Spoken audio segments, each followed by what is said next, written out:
There are stories that should never be told.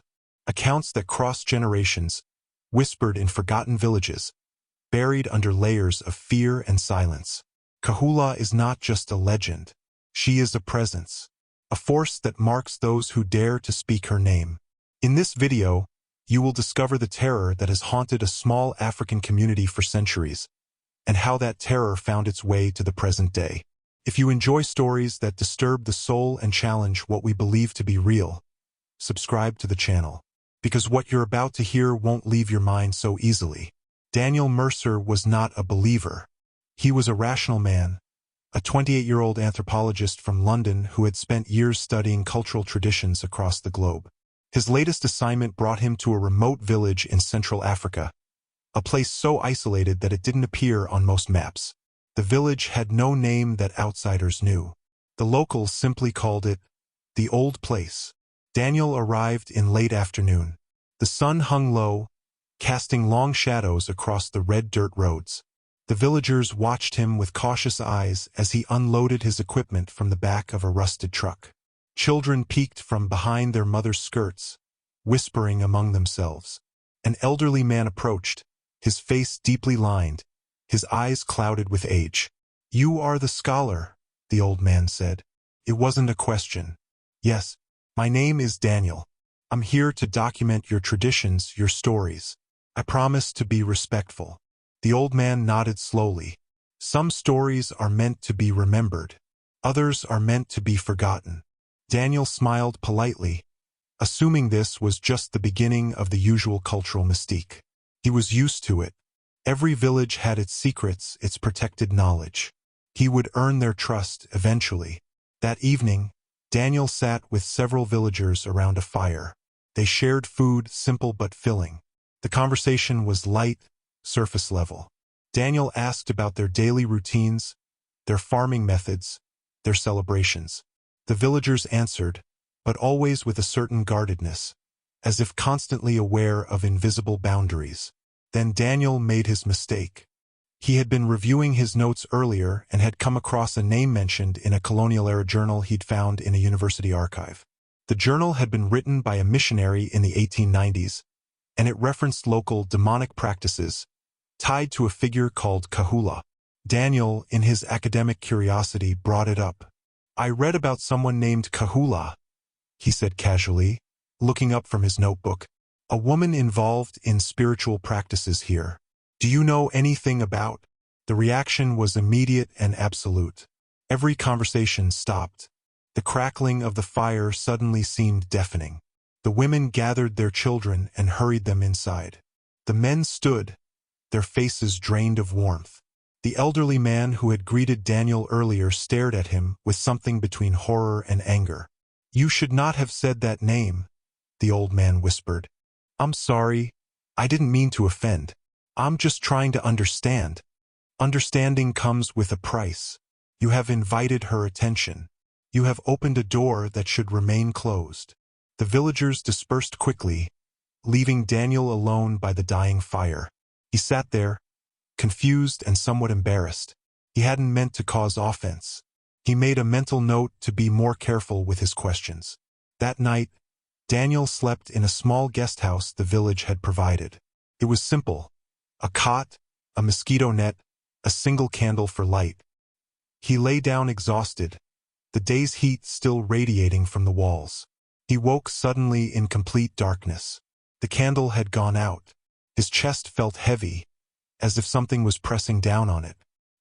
He tried to sit up but found himself paralyzed, his body refusing to obey. Panic flooded through him. Sleep paralysis, he told himself. Just sleep paralysis. It's a common phenomenon. Then he felt it. A cold, deliberate touch dragging across his chest. Not gentle, purposeful, like something was marking him. His eyes adjusted slowly to the darkness, and that's when he saw her.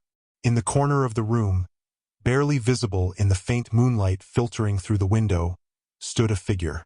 Feminine, tall, completely still. She wasn't looking away. She was staring directly at him with an intensity that felt like it was burning through his skull. Daniel tried to scream, but no sound came out. The figure didn't move, didn't speak. She just watched. And in that watching, Daniel felt something he had never experienced before. The absolute certainty that he was prey.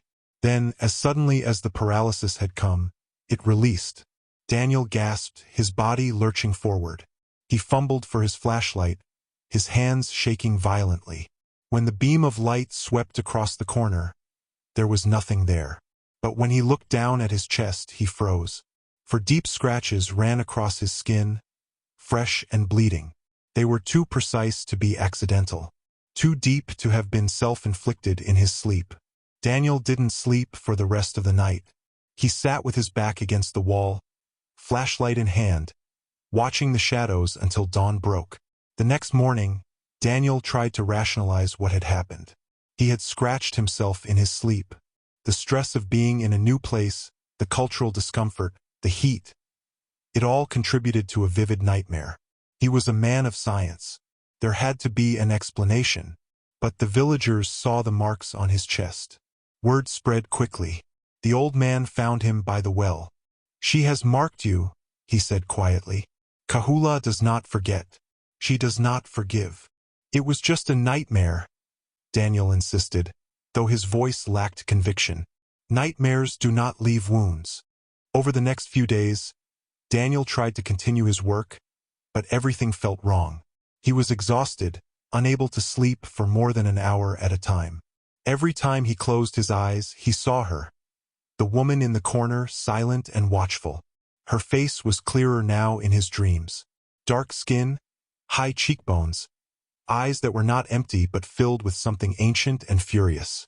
She never spoke, but Daniel felt her accusations. He felt her rage, and he didn't understand why. He started researching obsessively. He dug through his notes, reread the missionary's journal, asked the few villagers who would still speak to him. Slowly a story emerged. Kahula had been a real woman. Centuries ago, she had been a powerful healer, a woman of great spiritual knowledge. She could cure the sick, commune with ancestors, predict the future. The village revered her. But reverence easily turns to fear. When a series of misfortunes struck the village, crop failures, disease, deaths, the people turned on her. They accused her of witchcraft, of summoning evil spirits. The village elders, desperate to restore order and appease their gods, made a terrible decision. Kahula was dragged from her home. She was tortured. They burned her hands, the hands that had healed so many. They cut out her tongue, the tongue that had spoken sacred words. And then they buried her alive, deep in the forest, in an unmarked grave. But Kahula's spirit did not rest. Twisted, consumed by betrayal and agony, transforming into something else, something no longer human. She returned, not as a healer but as a hunter. She came for those who had wronged her, and when they were gone, she came for their children, their grandchildren, anyone connected to the bloodline of betrayal. And she came for outsiders who spoke her name without respect, without fear, without understanding the weight of what they were invoking. Daniel read this and felt his blood run cold. He hadn't just mentioned her name casually. He had done it with skepticism, with academic detachment, with the arrogance of someone who believed himself above such primitive superstitions. That night, the scratches on his chest began to burn. He looked down and saw that they had not healed. Instead, they had darkened, as if something beneath his skin was festering. The nightmares intensified. Kahula no longer stayed in the corner. She moved closer each night, her face inches from his, her breath cold and smelling of earth and decay. She opened her mouth as if to speak, but no sound came. Only the faint whisper of his name, repeated over and over in a voice that seemed to come from inside his own head. Daniel, Daniel, Daniel. Objects in his room began to move on their own. His notebook would be open to pages he hadn't touched. His flashlight would turn on in the middle of the night, pointing directly at the corner where she first appeared. His camera equipment would malfunction, capturing strange distortions, shadowy figures that shouldn't be there. And then, one morning, he woke to find a message scratched into the dirt floor beside his cot. "You belong to me now." Daniel knew he couldn't ignore this any longer. Whatever was happening, It was real, and it was getting worse. So what do you think so far? Is Daniel already beyond saving? Or is there still hope? Drop your thoughts in the comments. I want to know what you're feeling right now. Daniel was desperate. He could feel himself unraveling. Sleep deprivation, constant fear, the oppressive sense of being watched every second. It was breaking him down. He couldn't leave the village. The nearest town was days away, and he was in no condition to travel. He needed help, and he needed it from the people who understood what was happening. He found the old man again, this time falling to his knees in front of him. "Please," Daniel begged, "tell me how to stop this. There has to be a way." The old man looked at him with something resembling pity. "There is a ritual. It can sever the connection between a person and Kahula's curse. But it requires balance. It requires that the person seeking protection has not spoken her name with mockery or disbelief." Daniel's heart sank. He remembered his tone when he had first mentioned Kahula. The casual dismissiveness. The academic superiority. He had not just been neutral, he had been condescending. I didn't mean to mock. I didn't understand. Intent does not matter to her. Only the wound. But we will try. If the spirits accept your remorse, you may be spared. That night, the village gathered in a clearing deep in the forest. A fire was built, larger and hotter than any Daniel had seen. Drums were brought out, their rhythm slow and deliberate, like a heartbeat. The villagers formed a circle, chanting in a language Daniel didn't recognize but that resonated in his bones. The old man painted symbols on Daniel's face and chest with white clay. He whispered prayers, his voice trembling with the weight of the invocation. "We call upon the ancestors. We call upon the protectors. We ask for release from the one who was wronged. We ask for mercy." The chanting grew louder. The fire roared higher. Daniel felt the air around him thicken, charged with something invisible and immense. And then, without warning, the fire went out. Completely, instantly, as if someone had thrown a blanket over it. The drums stopped. The chanting died. The forest fell into a silence so complete that Daniel could hear his own heartbeat pounding in his ears. Then, in the center of the circle, she appeared. Kahula. Not a shadow this time. Not a half-glimpsed figure. She stood there, fully formed, her body both solid and translucent, as if she existed between worlds. Her skin was dark, almost black. Her eyes hollow pits that somehow still conveyed infinite rage. Her hands were scarred, burned, twisted. Her mouth opened, revealing a dark void where her tongue should have been. The villagers scattered in terror, abandoning the circle, abandoning the ritual, abandoning Daniel. He tried to run, but his legs wouldn't move. Kahula walked toward him slowly, deliberately, as if savoring his fear. She reached out with one ruined hand and placed it against his face. Her touch was freezing, so cold it burned. She leaned close, her lipless mouth near his ear, and whispered, not with a voice, but directly into his mind. "You called me. You doubted me. You mocked the suffering I endured. Now you will carry me. You will be my vessel. Wherever you go, I will follow. Whoever you touch, I will haunt. You are mine, Daniel Mercer, forever." And then she was gone. The fire reignited on its own, as if nothing had happened. The villagers slowly returned, their faces pale with shock. The old man stared at Daniel with a look of profound sorrow. "She has claimed you," he said. "There is nothing more we can do." Daniel collapsed to his knees, shaking uncontrollably, knowing with absolute certainty that his life as he knew it was over. "Thank you so much for staying with me this far. Seriously, I appreciate it. You've made it through 3 chapters, and trust me, you won't believe what happens next. Stick around. This is where everything falls apart." Daniel returned to London 3 weeks later. He told himself he was escaping. That distance would weaken Kahula's hold on him. That modern life, familiar surroundings, rational people, that all of it would ground him, remind him that what happened was just trauma, just stress, just his mind breaking under pressure. But Kahula came with him. At first, it was subtle. Daniel would catch glimpses of her in reflections.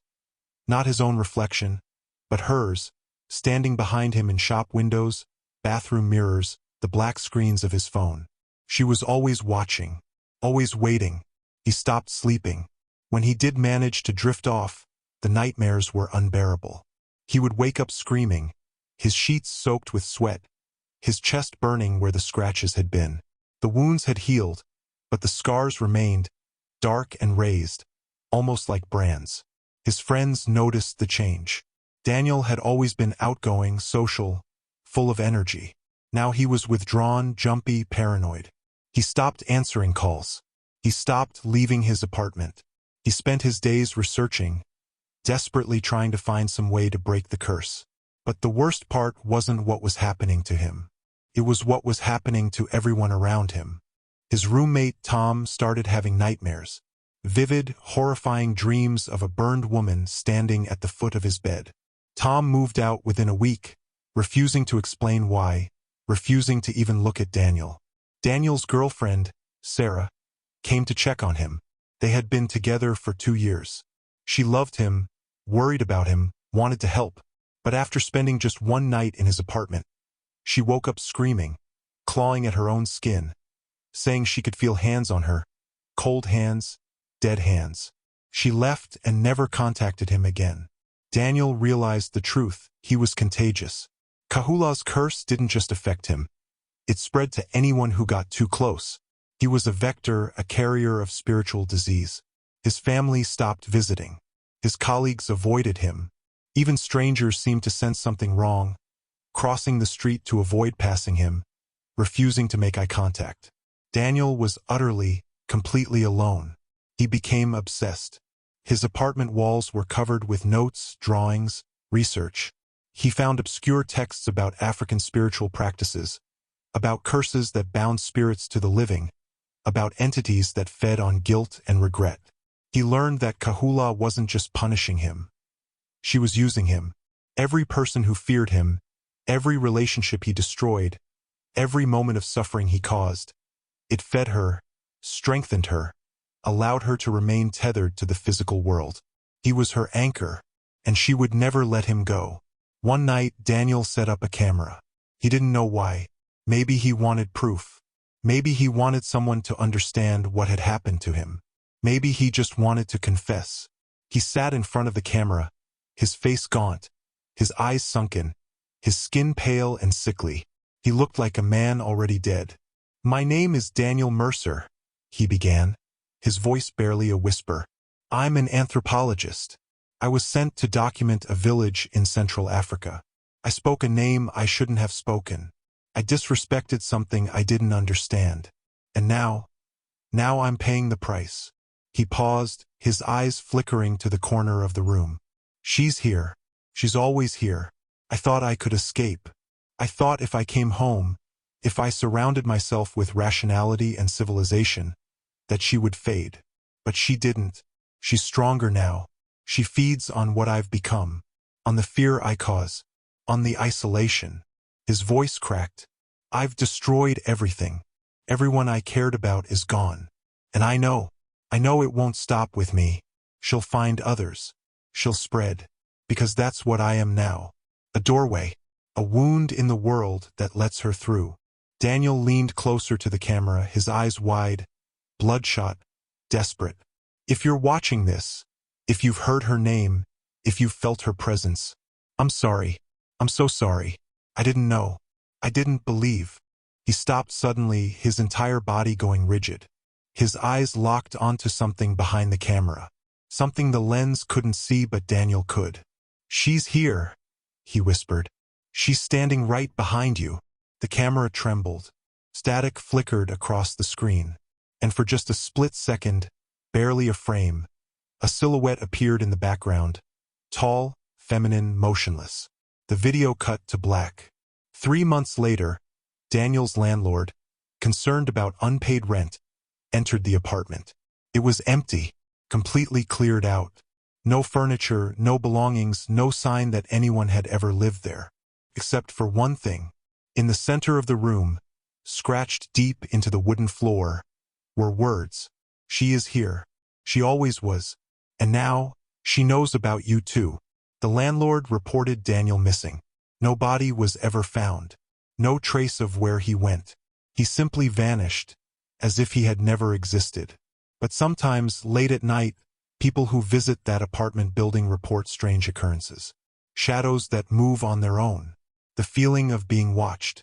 Scratches appearing on their skin with no explanation.